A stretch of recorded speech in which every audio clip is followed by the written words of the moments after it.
right, guys. So today I want to share with you something that I read in the Bible.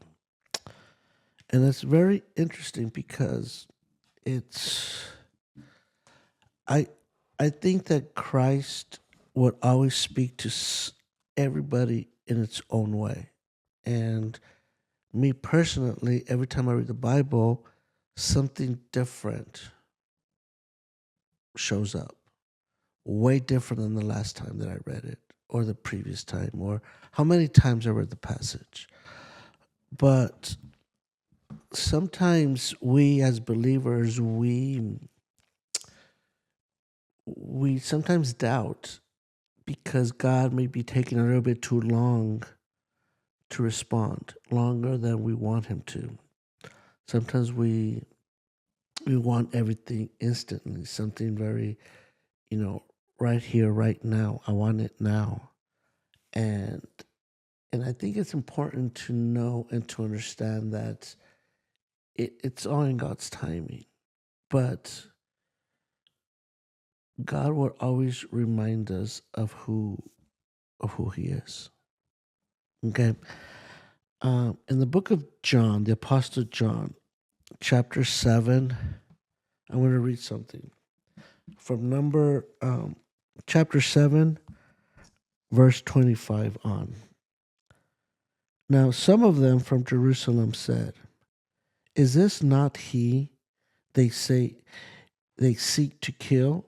So the people in Jerusalem were looking at Christ and they were saying, talking among themselves, "Isn't this the guy that they're looking to kill?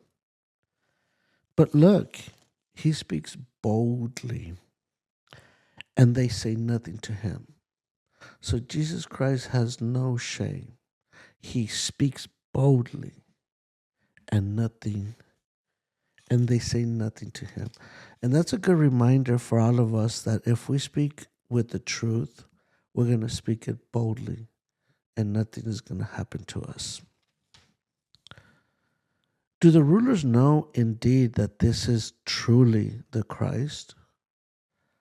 So they're asking among themselves, isn't this Christ?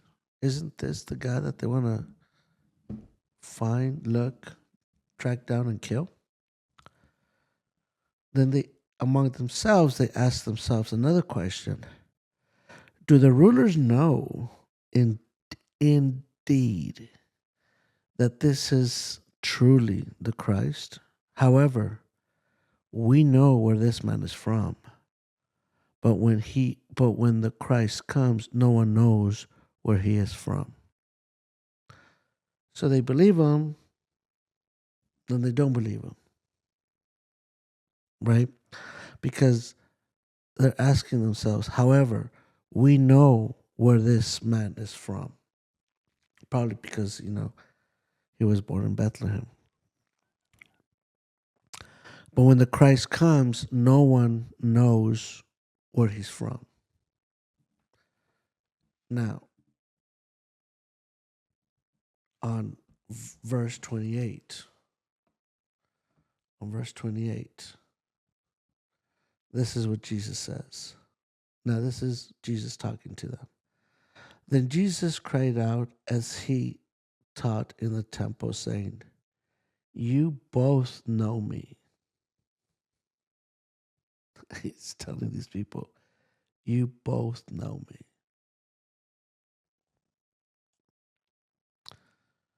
You know where I am from,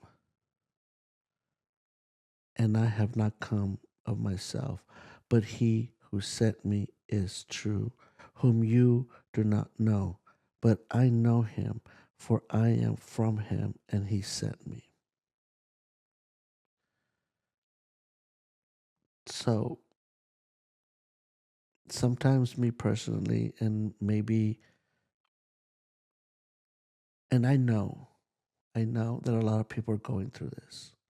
I know there's a lot of people that are just like me, that sometimes we doubt ourselves, we doubt God. Like, where are you? Let's go back to the verse. Isn't he whom they want to seek and kill him? But look, he speaks so boldly. The word of God is very bold. The word of God. Now, here, you both know me. You know where I am from. I have not come of myself, but he who sent me is true, whom you do not know, but I know him, for I am from him, and he sent me. Therefore they sought to take him, but no one laid a hand on him, because his hour has not yet come.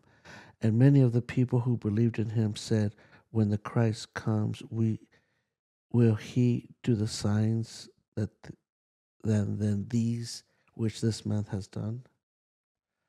So they know what Christ is going to do. And they're asking themselves, when the Christ comes, will he do more signs than these which this man has done? And how many times do we have to wait on Christ to perform miracles for us? Now, he came to give us salvation. He came to take the sins of the world. He did not come to worship us. We worship him. He shouldn't be worshiping us. So we need to think differently. We have to think differently. That God is going to do, he's reminding us. Now, on this verse, you both know me. You know where I'm from. How about placing your name in that verse? Put your name there, and then you know me. You know where I'm from. Jesus Christ is speaking to you, and he's telling you, you know me. You know where I'm from. You know that God sent me. You know that the one that sent me, is true, whom you do not know. So you don't know the Father, but you know me, and you know what I'm telling you is true. This is Jesus Christ talking to you specifically. Because Jesus Christ does not sugarcoat it. Jesus Christ does not do anything. He came to give us salvation. He came to save us. He came to protect us. He came to tell us the truth. We know that. You know that. So stop pretending that he's taking forever, that he may or may not exist for you. He does exist for everybody. Every knee shall bow and every tongue will confess that Jesus Christ is Lord. But I'll be the first to admit, sometimes I'm like, God, where are you? I need you right now. Just like like they call the Peter's prayer. God, help me.